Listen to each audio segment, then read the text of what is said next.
Justin, you're in a little bit of a strange spot at tight end because a lot of experience gone from your room. You've got maybe a backup in Justin Ball who's been here a lot. And sandwiched around him, you've got potentially a starter who really hasn't played in Cole Spence and a receiver who's now a tight end in Logan Kyle. So the dynamics of your spring would seem to be a lot different than last.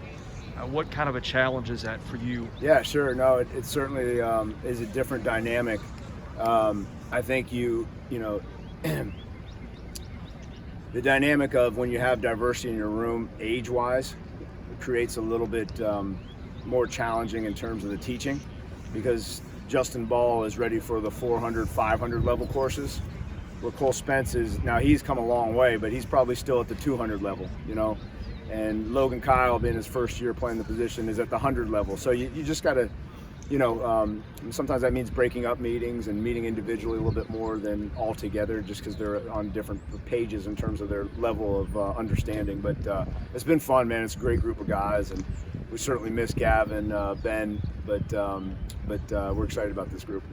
What do you want from Logan in terms of size? Because he seems like he'll be more of a receiving tight end than a blocker. I know you probably need him to bulk up, but you don't want him to be too heavy. What's your goal with him, and where is he? Yeah, he's right around, the goal was to get to 225 before spring started. I think he's slightly underneath that right now, so he's right around like 223. But he's an exceptionally strong player. In the weight room, he's got some of the best numbers on the team, and that's going to help him a lot at tight end. So, but you're right. I mean, you want to obviously play to his strengths, which is going to be his speed and his route running and all of the experience that he's got at receiver. But we've been pleasantly surprised in these two practices with his blocking, and not only his technique, and but more so his want to, and the ability to put his face in there and grind it out.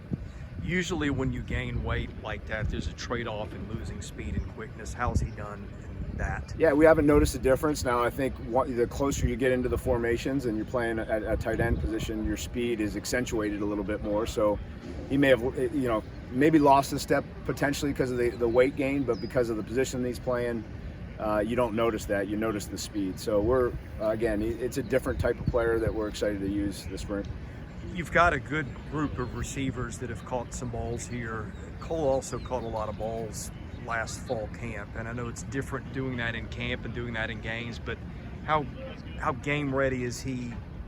I mean, I guess it's kind of a dumb question to ask in the spring, but how do you feel about his progression to being a pass-catching tight end in the fall? Yeah, I mean, I think when I think about his progression, I think about his desire to get better, and that's through the roof. His love of the game. He's a gym rat, which is really exciting. And to me, if you have that,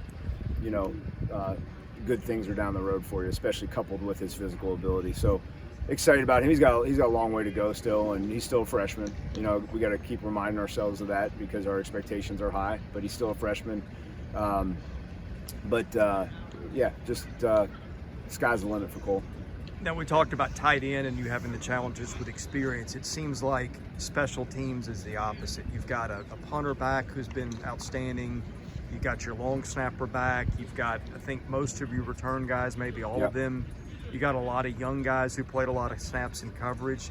Feels like you've got the bulk of you guys back. And what is the difference between handling that now versus maybe handling that a year or two ago when you're trying to get guys used to things? Yeah, no, I think not only do you have guys back, but there's experience throughout the roster of covering kicks, of blocking in the return game that not only allows you to refine those skills, but also from a roster management, it allows you to put the right guys in the right places because we know what they're good at. Having Jaden back in the kick return game, I mean, I think he took huge strides last year. Maybe that was probably our most improvement from our year one to year two, was in the kick return game. And then knowing what Matt Hayball's strengths are, and, he's going to be a weapon for us. And then, the big question mark is going to be place kicker. We've got a couple guys coming in the summer, and then Will Ferris will be battling for it this spring as well. Anything else on special teams or the tight end room that's worth noting that we didn't get to? No, I don't think so. Will Shepard, I didn't mention him, but excited about him as a punt returner, and I think Jaden's going to challenge for that. And then we've got just some young guys that we're training to in the return game that I'm excited about taking a look at this spring. Thank you, Justin. All right, thanks guys. Appreciate it.